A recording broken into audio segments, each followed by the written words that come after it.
Hello students, welcome to class 5th। आज मैं आपको आपकी पाठ्य पुस्तक भाषा पीयूष का सेकेंड चैप्टर वर्ड विचार पढ़ाने जा रही हूँ, तो कृपया ध्यानपूर्वक सुने। भाषा की सबसे छोटी इकाई को वर्ड कहते हैं। वर्डों के क्रमबद्ध समूह को वर्णमाला कहते हैं। हिंदी वर्णमाला में 52 वर्ण हैं, जिसमें 11 स्वर, 2 अयोगवा, 33 व्यंजन, 4 संयुक्त व्यंजन और 2 अतिरिक्त व्यंजन शामिल हैं। अतिरिक्त व्यंजन होते हैं ढा के नीचे बिंदु लगाकर अड़ा बना देते हैं और ढा के नीचे बिंदु लगाकर अड़ा बना देते हैं। ये दोनों अतिरिक्त व्यंजन होते हैं, ये वर्णमाला में नहीं होते हैं। कुछ ध्वनियाँ विदेशी भाषाओं से हिंदी भाषा में ली गई हैं। इन्हें आगत ध्वनियाँ कहते हैं। ज तथा फ अरबी तथा अ अंग्रेजी भाषा से ग्रहण की गई ध्वनियाँ हैं। इन्हें क्रमशः नुक्ता तथा अर्धचंद्र ध्वनियाँ कहते हैं। स्वर क्या है? स्वतंत्र रूप से बोले जाने वाले वर्ड स्वर कहलाते हैं। स्वर के उच्चारण में हवा बिना किसी बाधा के मुख से बाहर निकलती है। हिंदी भाषा में कुल 11 स्वर हैं। देखिए कौन कौन से स्वर हैं? अ, आ, ई, उ, रे, ए, ओ, औ। ये 11 स्वर हैं। स्वर मुख्यतः 3 प्रकार के होते हैं: ह्रस्व स्वर, दीर्घ स्वर, प्लुत स्वर। ह्रस्व स्वर वह स्वर होते हैं जिन्हें बोलने में बहुत ही कम समय लगता है। ये संख्या में 4 होते हैं: आ, ए, ओ, रे। ये चारों ह्रस्व स्वर होते हैं, इन्हें बोलने में कम समय लगता है। दीर्घ स्वर जिन स्वरों का उच्चारण करते समय ह्रस्व स्वर की अपेक्षा अधिक समय लगता है, उन्हें दीर्घ स्वर कहते हैं। आ, ई, उ, ए, ऐ, ओ, औ आदि ये दीर्घ स्वर कहलाते हैं। इन्हें बोलने में ह्रस्व स्वर से ज्यादा समय लगा। प्लुत स्वर जिन स्वरों के उच्चारण में ह्रस्व स्वर से 3 गुना अधिक समय लगता है, वह प्लुत स्वर होते हैं। जैसे किसी को पुकारने में अथवा नाटक के संवादों में इनका प्रयोग किया जाता है, जैसे ओम, राम आदि। हम गायत्री मंत्र पढ़ते हैं ओम, तो हम उसे बहुत लंबा खींचते हैं, सांस को अधिक लंबा खींचते हैं। ये प्लुत स्वर के अंतर्गत आता है। नेक्स्ट है आपका अनुस्वार। अनुस्वार के उच्चारण में वायु नाक से निकलती है और उच्चारण झटके के साथ होता है। जैसे आप पढ़ते हैं ठंडा, कंचन, जंगल, तो हम जो बोल रहे हैं उसे हम झटके के साथ बोल रहे हैं और नाक से वायु निकल रही है। अब देखिए अनुनासिक क्या होता है। अनुनासिक के उच्चारण में वायु नाक और मुख दोनों से निकलती है। जैसे चांद, बूंद, कुंवर, आंख आदि। इन्हें जब हम बोलते हैं तो हम नाक और मुंह दोनों का प्रयोग करते हैं। विसर्ग क्या है? विसर्ग का उच्चारण ह के रूप में होता है। इसका प्रयोग प्रायः शब्द के अंत में किया जाता है। जैसे प्रायः, इसका जो 2 पॉइंट रखे हैं, बिंदु रखे हैं, इसका उच्चारण ह के रूप में हो रहा है। पुनः है, यहाँ पर हा नहीं है, लेकिन उच्चारण बिंदुओं का ह के रूप में हो रहा है। प्रातः है, यहाँ भी उच्चारण ह के रूप में हो रहा है। ये विसर्ग होते हैं। स्वरों की मात्राएं। व्यंजन के साथ स्वर को मिलाने के लिए जो चिन्ह जोड़ा जाता है वह मात्रा कहलाता है। अस्वर की कोई मात्रा नहीं होती है, यह सभी व्यंजनों से जुड़ा होता है। अन्य स्वरों की मात्राएं इस तालिका में दी गई हैं। जैसा कि आप देख रहे हैं, ये आपके स्वर दिए गए हैं यहाँ पर, और ये इसकी मात्राएं दी गई हैं। इन्हीं मात्राओं का प्रयोग जब हम व्यंजन पर करते हैं तभी हम हिंदी को पढ़ सकते हैं। अब आइए व्यंजन पढ़ते हैं। व्यंजन स्वतंत्र ध्वनियाँ नहीं होती हैं, इन्हें बोलने के लिए स्वरों की सहायता ली जाती है। जैसे कि अभी आपने पढ़ा है कि स्वर स्वतंत्र होते हैं लेकिन व्यंजन स्वतंत्र नहीं होते हैं। ये जो व्यंजन दिए गए हैं, क ख ग घ यहाँ से लेकर क्षेत्र ज्ञ तक जो भी व्यंजन दिए गए हैं, ये सभी इनके वर्ग निर्धारित हो गए हैं। ये जो क ख ग घ ये है, ये हम गले से बोलते हैं, ये क वर्ग में आता है। हम गले से बोलते हैं तो ये कंठस्थ व्यंजन है। च छ ज झ उ, ये तालुव्य व्यंजन है। इन्हें बोलने में हम तलवे की सहायता लेते हैं। ट ठ ड ढ ण, ये मूर्धास्य व्यंजन है। इन्हें दांतों और तलवे के बीच के हिस्से पर हमारी जीभ स्पर्श करती है, इसलिए ये मूर्धास्य व्यंजन है। त थ द ध न ये दंतस्य व्यंजन है। इन्हें बोलने के लिए हम दांतों को जीभ से सटाकर बोलते हैं।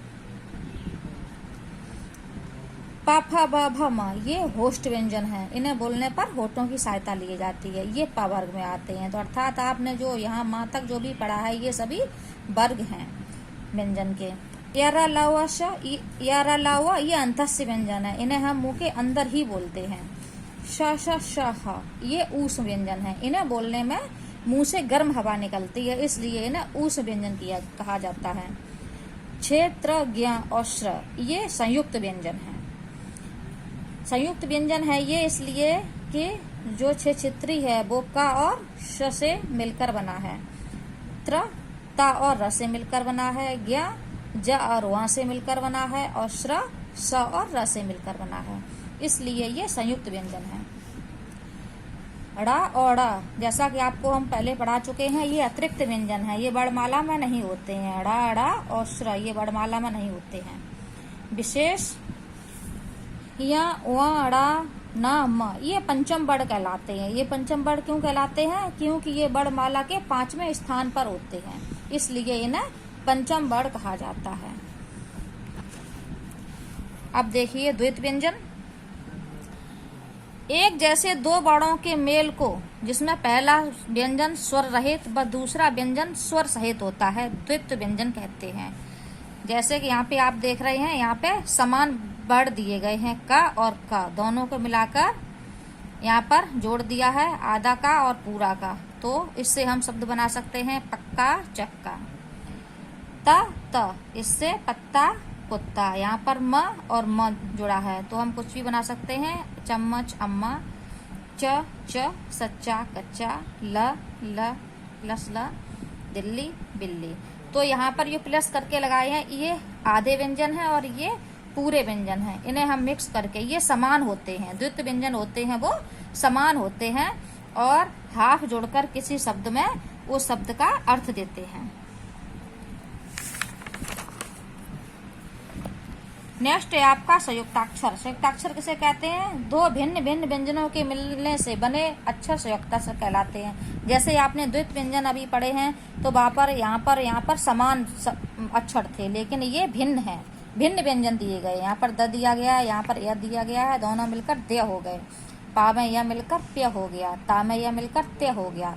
ये संयुक्ताक्षर होते हैं जो कि यहाँ पर भिन्न अक्षर मिलकर किसी शब्द को पूरा करते हैं। अब रा का प्रयोग देखिए। र का प्रयोग अन्य वर्णों के साथ किस प्रकार से किया जाता है ये देखिए। यहाँ पर र दो प्रकार से यूज हुआ है, रेफ और पदेन में। तो यहाँ पर रेफ में प्रयोग हुए रा को देखिए।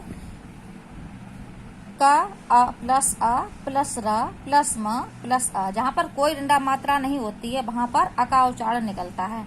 तो ये हो रहा है कर्म, अर्थात का के बाद रेफ को बोला जाएगा, फिर माँ को बोला जाएगा। कर्म तो हो गया कर्म। इसी तरीके से ये हो गया शर्म। धर्म वर्ष। तो ये दोनों शब्दों के बीच में अपना उच्चारण देता है। अब है आपका पदेन। पदेन दो प्रकार का होता है, एक ये पदेन और एक ये पदेन। ये किन किन शब्दों पर लगता है देखिए। ये पदेन का प्रयोग हमने किया तो प प्लस र प्लस अ प्लस भ प्लस ओ, इतने अक्षरों को जो हमने जोड़ा तब हमने एक शब्द बनाया प्रभु। ये शब्द के साथ ही निकलता है। प्र भ्र क्र शब्द को के साथ झटके से निकलता है और उसी के साथ उच्चारण देता है। यहाँ पर और भी एग्जाम्पल देख रहे हैं आप। भ प्लस र प्लस अ प्लस म प्लस अ भ्रम। तो ये शब्द के साथ उच्चारण देता है। दूसरा पदेन जिसे हम पाई कहते हैं, ये ट ठ ड ढ पर लगता है। देखिए किस तरीके से लगा है। ट प्लस र प्लस अ प्लस क प्लस अ ट्रक। ये इस तरीके से इसका प्रयोग होता है और ये भी ठीक पदेन की तरह जिस तरीके से आपने अभी इसका प्रयोग देखा था उसी की तरह ये भी उच्चारण अपना देता है। ये डा पर लगा है तो ड्रम, ये भी शब्द के साथ झटके से पढ़ा जाता है। रे स्वर की मात्रा का उच्चारण री की तरह होता है। जो ऋषि की मात्रा आप पढ़ते हैं इसका उच्चारण भी ऋष की तरह, री की तरह होता है। का पर लगा दी कृषि, कृपाण, ऋषि। किसी भी शब्द पर हम लगाएंगे तो रा का उच्चारण ये देगी। अब ये लास्ट है आपके वर्ण विच्छेद। वर्ण विच्छेद किसे कहते हैं? किसी शब्द के समस्त वर्णों को जब अलग अलग करके लिखा जाता है तो उसे वर्ण विच्छेद कहते हैं। जैसे यहाँ पर ये दिए गए हैं, शब्द दिया गया यहाँ पर पहला स प्लस अ प्लस ब प्लस द प्लस आ, ये हो गया शब्द। यहाँ पर कोई डंडा मात्रा नहीं होता है, वहाँ आ का उच्चारण होता है। तो हम जब शब्दों को अलग अलग करके लिखेंगे, माँ पर मात्रा है तो ऊ हो गया, का है तो का हो गया, आधा का है, फिर ता हो गया, और फिर ता के बाद कुछ भी नहीं है तो आ का उच्चारण हो गया। ये आपका वर्ण विच्छेद हो गए हैं। उम्मीद है सभी को चैप्टर समझ में आ गया होगा।